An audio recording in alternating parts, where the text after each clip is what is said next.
En este video vamos a ver algunos conceptos importantes de termodinámica, como también el principio cero y el primer principio.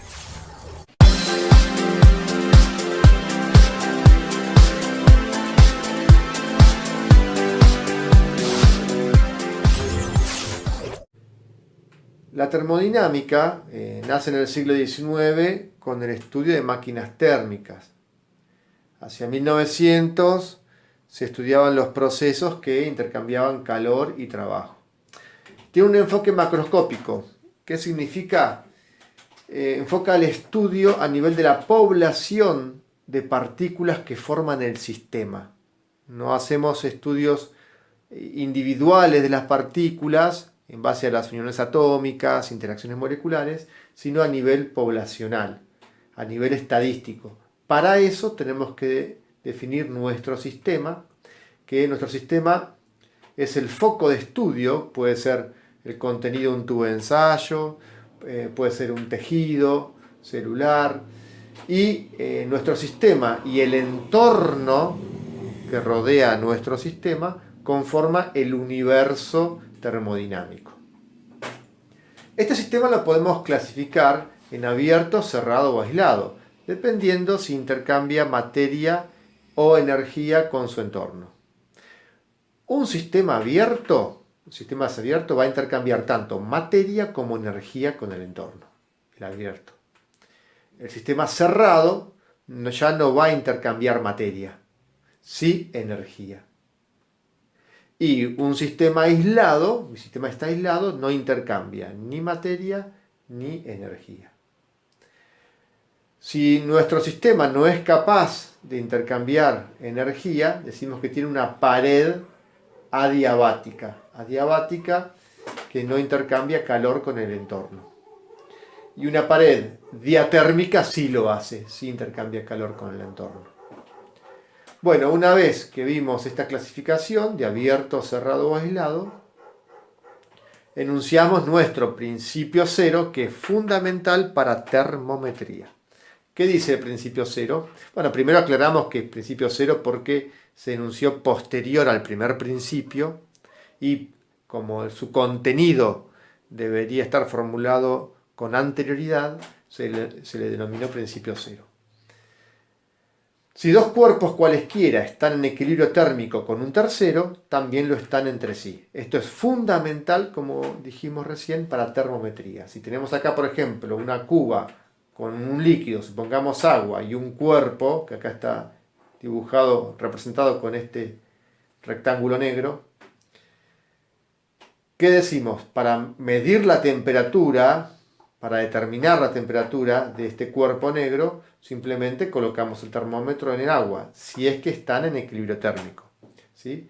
Porque acá, según este principio, decimos, si nuestro sistema de interés para determinar la temperatura está en equilibrio térmico con el agua, y el agua en equilibrio térmico con el termómetro, tanto este cuerpo como el termómetro están en equilibrio térmico. O sea que la lectura del termómetro la puedo asignar al objeto que es mi sistema en estudio. Esto siempre y cuando estén en equilibrio térmico. O sea que tengo que dar las condiciones experimentales para que ese equilibrio, ¿sí?, se pueda cumplir. Vamos a definir a continuación energía interna. La simbolizamos con la letra U y la definimos como energía total de un sistema, siendo la energía total la sumatoria entre la energía cinética, ¿sí?, resultante de la velocidad de la población de partículas, y la energía potencial total, que es resultante de la posición y del tipo de interacción que tenga. Por eso es la potencial total. Bien, esto puede involucrar interacciones potenciales elásticas, eléctricas, químicas. Variación de energía interna. Fíjense el símbolo de la letra griega delta mayúscula de variación. Variación de la energía interna es igual a la energía interna final de nuestro sistema menos la energía interna inicial. La energía interna es una propiedad extensiva porque va a depender de la cantidad de partículas que tengamos, de la masa de nuestro sistema. Y algo esencial es describirla como una función de estado. ¿Por qué? Es una función de estado, porque lo que interesa para su análisis de variación es el estado final y el estado inicial, y no cómo transcurrió ese estado desde lo inicial a lo final. Es decir, no interesa cómo fue cambiando la presión, si es que cambió la presión, o cómo fue cambiando el volumen, si es que cambió el volumen, desde el estado inicial al final. Lo que interesa es el valor o los valores de las magnitudes en su estado final y en su estado inicial. A esas propiedades del sistema que solamente dependen del estado final e inicial, se les denomina funciones de estado. No es solamente la energía interna. Como veremos también, lo va a ser la entalpía, también la presión, la temperatura. ¿Cómo podemos lograr una variación de la energía interna? Hay dos términos importantes para lograr esta variación. Por un lado, el trabajo, si se realiza un trabajo sobre el sistema, o que nuestro sistema realice un trabajo sobre el medio, ¿sí? Por ejemplo, en este caso podría ser un sistema gaseoso dentro de un cilindro y lo comprimimos, ¿no? Entonces hacemos un trabajo sobre nuestro sistema, ¿sí? Un trabajo de compresión. También puede ser un trabajo de expansión, eso lo veremos más adelante para calcularlo. O sea, realizando un trabajo sobre el sistema o calentándolo o enfriándolo, ¿sí? Estas son dos formas equivalentes de energía. El calor hace referencia a un intercambio entre el sistema y el medio, ¿sí? Por variación de temperatura entre el sistema y el medio, ¿sí? Y el resto de las interacciones energéticas entre el sistema y el medio lo denominamos trabajo. Bien, en un sistema aislado, o sea, un sistema que no intercambia, como vimos, no intercambia materia ni energía con el medio, ahí decimos que la variación de energía interna es cero, es nula. La unidad para calcular o para expresar la energía interna es el joule. El joule es una unidad muy pequeña, por ejemplo, un latido cardíaco está en el orden de un joule.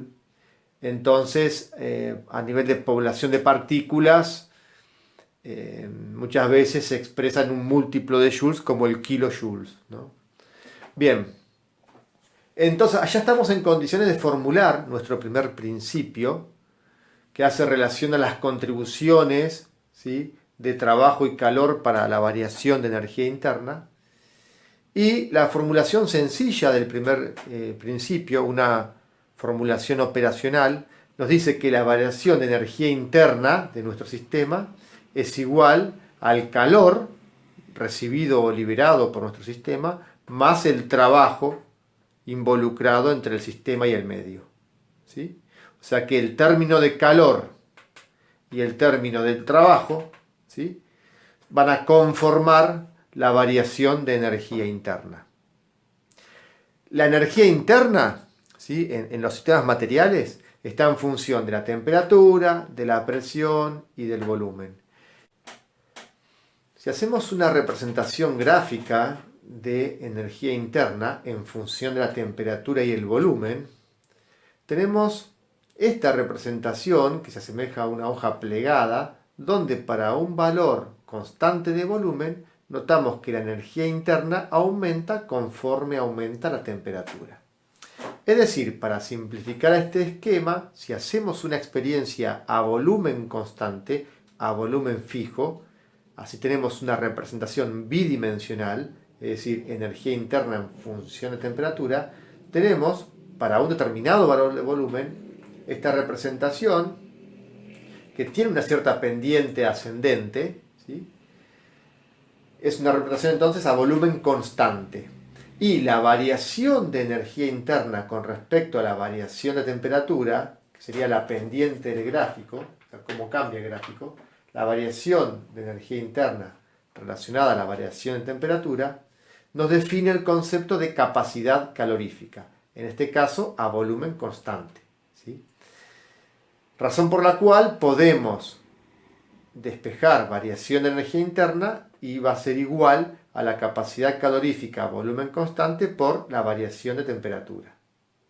Siempre esta relación se va a cumplir para cualquier sistema, gaseoso, sólido, líquido, a volumen constante. Un experimento que marcó una de las propiedades más importantes de los gases ideales fue realizado por Joule en 1843. Fíjense, vamos a hacer una mínima descripción de este experimento. Tenemos una cuba con un líquido, esto está rayado en verde, un líquido a una temperatura determinada, controlada por un termómetro, y un agitador, ¿sí? Este agitador mueve continuamente, ¿sí?, el flujo de agua, ¿sí?, en el interior de la cuba. Dentro de ella tenemos dos balones, uno que contiene un sistema gaseoso, ¿sí?, y está cerrado por una válvula al exterior, o sea, este sistema gaseoso está confinado en el primer balón. Hay otro balón conectado al primero, también cerrado por una válvula, y este otro balón que no contiene ningún sistema gaseoso, ¿sí? Tiene un alto grado de vacío. Esta presión es aproximadamente 20 atmósferas, una presión muy considerable, y esta presión prácticamente nula. El experimento de Joule consistió en controlar la temperatura. Recuerdan el principio cero de termodinámica, hay un equilibrio térmico entre el termómetro, el líquido y el sistema gaseoso contenido en el balón. Entonces, controlar la temperatura para analizar la variación de la misma en el sistema, ¿sí?, de los balones al habilitar la válvula. ¿Por qué? Recordemos el primer principio, ¿no? La variación de energía interna es igual al calor más el trabajo. Acá hay variación de volumen. Si habilitamos la válvula, el volumen inicial del sistema, que es el volumen que contiene este balón, la capacidad del balón, una vez que la habilitamos va a ser la capacidad de los dos balones, ¿no es cierto?, el volumen del sistema. O sea, hay variación de volumen, ¿sí? Va a haber variación de presión. Acá estamos a 20 atmósferas y luego la presión va a disminuir al estar el sistema ahora comprendido en los dos balones, una vez que lo habilitamos, ¿no es cierto? Entonces, la idea fue, habilitamos esta llave y observamos. ¿Qué hemos notado al habilitar la llave? ¿Sí? Bueno, se notó que la temperatura final del sistema es igual que la temperatura inicial. O sea que no hubo cambios de temperatura. La temperatura inicial igual a la temperatura final, es decir, no hubo variación de temperatura. Con esto se obtuvo una conclusión muy importante para gases ideales, ¿sí?, el sistema en estudio, para un gas ideal, que la variación de energía interna, fíjense que fue cero, ¿no?, y obtuvimos que no hubo variación de temperatura. Sí varió el volumen y varió la presión. Entonces, como conclusión, obtuvimos que para gases ideales la variación de energía interna va a estar en función de la temperatura. No hubo cambio de temperatura, no hubo cambio de energía interna, ¿sí? Y esto es un razonamiento muy importante para expresar la variación de energía interna de gases ideales como producto de la capacidad calorífica a volumen constante y la variación de temperatura. En este caso, ya no necesitamos decir que el experimento fue a volumen constante, ¿sí?, porque al ser la variación de energía interna independiente del volumen, del cambio de volumen y de cambio de presión, solamente va a ser dependiente de la temperatura. Entonces, solamente para gases ideales podemos expresar estas fórmulas operacionales, que la variación de energía interna es igual a la capacidad calorífica por la variación de temperatura. Si esta capacidad calorífica, por ejemplo en tablas termodinámicas, está expresada por cada mol, por mol de gas, se denomina capacidad calorífica molar, a volumen constante molar, ¿sí? Y entonces deberíamos, para calcular la variación de energía interna, multiplicar por los moles que tenemos en el sistema. Nos quedaría entonces que la variación de energía interna es igual al número de moles por la capacidad calorífica a volumen constante molar por la variación de temperatura. Si en la tabla tenemos capacidad calorífica específica, es decir, por unidad de materia, por ejemplo, por gramo, ¿sí? En vez de por mol, por gramo, multiplicaremos entonces por la cantidad de gramos que tenemos. Es decir, que la fórmula nos va a quedar el factor moles o el factor masa en gramos, dependiendo si tenemos capacidad calorífica molar o capacidad calorífica específica, si es por gramo o por kilogramo. Bien, entonces, en síntesis, esto es muy importante porque para gases ideales tenemos expresiones muy sencillas para el cálculo de variación de energía interna, ¿sí? Para finalizar, vamos a calcular la variación de energía interna para un sistema gaseoso que inicialmente se encuentra en el punto A, en esta representación presión-volumen, se encuentra en el punto A una temperatura de 300 Kelvin, para finalizar en el punto B a una temperatura de 350 Kelvin. Hemos representado tres transformaciones diferentes que conectan el punto inicial y el punto final. Nuestro sistema está formado por 0,25 moles de gas ideal. Bien, datos del problema. Aparte de la cantidad de moles, nos dice el enunciado también que la capacidad calorífica de mi sistema gaseoso es 21 joules por Kelvin y por mol, ¿sí? Esta es una capacidad calorífica, como está expresada por mol, es una capacidad calorífica a volumen constante molar. Bien, ¿cómo es la expresión para calcular la variación de energía interna? Bueno, la variación de energía interna es igual al número de moles por la capacidad calorífica a volumen constante molar por el cambio de temperatura. Si hubiéramos tenido acá una capacidad calorífica específica, es decir, por gramo en vez de por mol, o por kilogramo en vez de por mol, hubiéramos multiplicado por los kilogramos o por los gramos, ¿no? Bien, o sea que este factor va a estar en función de la unidad del denominador. En este caso, la variación de energía interna es el número de moles multiplicado por la capacidad calorífica molar a volumen constante y por la variación de temperatura. Reemplazando sabemos por enunciado que la cantidad de moles que tenemos es 0,25, nuestra capacidad calorífica molar es 21 joules por Kelvin mol y el cambio de temperatura es de 50 Kelvin.